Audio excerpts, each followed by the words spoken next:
نحمده ونصلي علی رسولہ الکریم اما بعد فاعوذ باللہ من الشیطان الرجیم بسم اللہ الرحمن الرحیم۔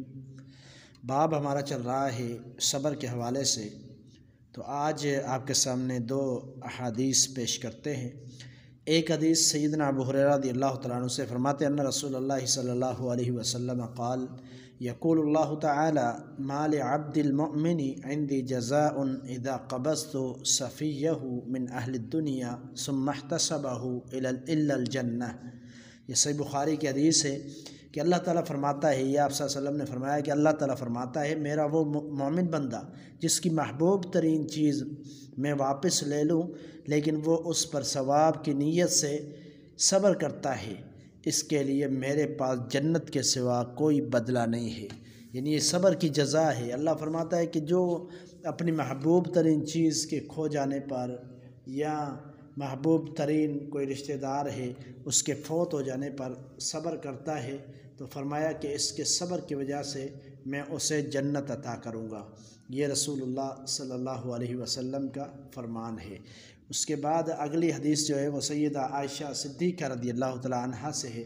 فرماتی ہیں کہ انہا سألت رسول اللہ صلی اللہ علیہ وسلم کہ سیدہ عائشہ نے نبی علیہ السلام سے سوال کیا عن الطاعون، طاعون کے بارے میں سوال کیا، تو آپ صلی اللہ علیہ وسلم نے فرمایا انہو کان عذابا یبعثہ اللہ تعالی علی من یشاء، کہ یہ اللہ تعالیٰ کی طرف سے ایک عذاب ہے جس پر اللہ چاہتا ہے اسے نازل فرماتا ہے۔ فجعلہ اللہ تعالی رحمۃ للمؤمنین، اور اللہ تعالیٰ نے اس کو مومنوں کے لیے رحمت کا ذریعہ بنایا ہے۔ یعنی طاعون ہے تو عذاب لیکن مومنوں کے لیے رحمت کا ذریعہ ہے۔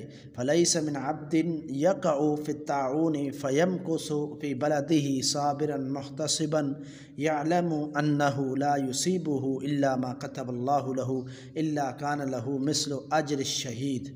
فرمایا کہ جو بندہ طاعون میں مبتلا ہو جائے، طاعون کی اس کو بیماری ہو اور وہ اپنے شہر کو نہیں چھوڑتا، شہر ہی میں صبر کرتا ہوا ثواب آخرت کی نیت سے ٹھہرا رہے، ثواب آخرت کی نیت سے ٹھہرا رہے، یعنی وہ اپنے علاقے کو نہ چھوڑے، اسے یقین ہو کہ اسے وہی کچھ پہنچے گا جو اللہ نے اس کے لیے لکھ دیا ہے، تو ایسے شخص کے لیے شہید کی مثل اجر ہے۔ یہ بھی صحیح بخاری کی حدیث ہے۔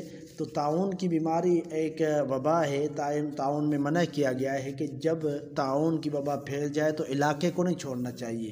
ہاں اگر کوئی باہر ہے تو وہ اس علاقے کے اندر داخل نہ ہو، تو یہ اللہ کے رسول صلی اللہ علیہ وسلم کی دیگر احادیث کا مفہوم ہے۔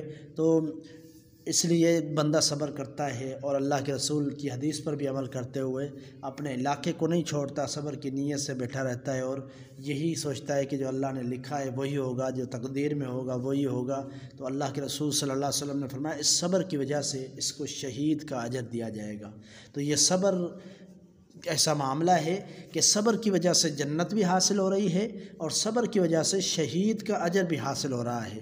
تو صبر بہت عظیم نیکی ہے۔ اس حوالے سے آگے بھی احادیث ہیں انشاءاللہ بیان ہوں گی۔ اللہ تعالی ہمیں سمجھنے کی توفیق عطا فرمائے۔ وما توفیقی الا باللہ۔